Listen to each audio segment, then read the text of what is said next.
গড়ে উঠেছিল, মাঝখানে ব্রেকডাউন হয়ে গেল, সেটা কি করা যাবে বলুন? সেটা তো বিধাতার সৃষ্টি।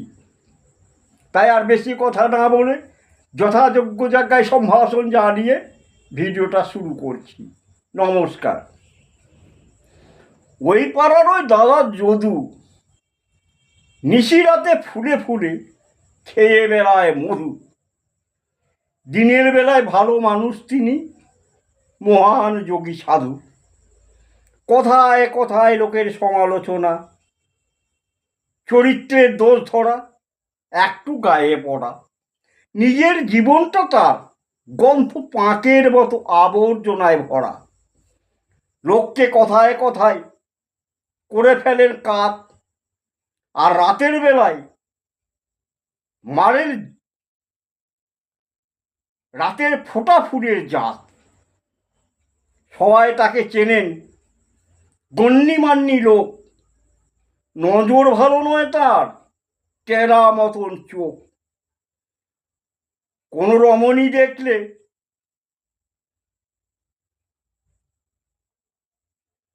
উতলে ওঠে শোক।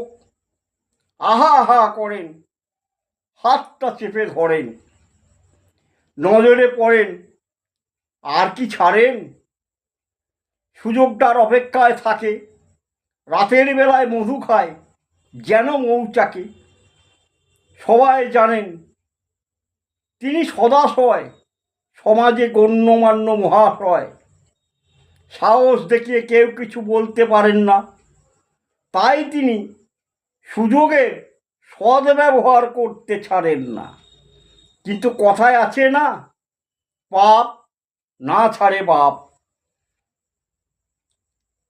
এক ভদ্র মহিলা একদিন খুলে দিলেন তার জীবনের খাপ। তিনি বলতে লাগলেন, বাপরে বাপ, রোজ রোজ রাতবেলা অবলা অসহায় মেয়েদের ঘরে আগুন ঠেলা।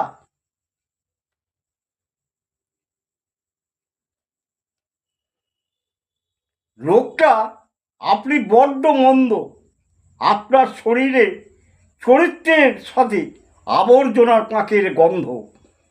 নমস্কার, আপনারা সুস্থ থাকবেন, ভালো থাকবেন। দেখলেন তো কেমন চরিত্রের মানুষ, সদাশয় ব্যক্তি, দিনের বেলায়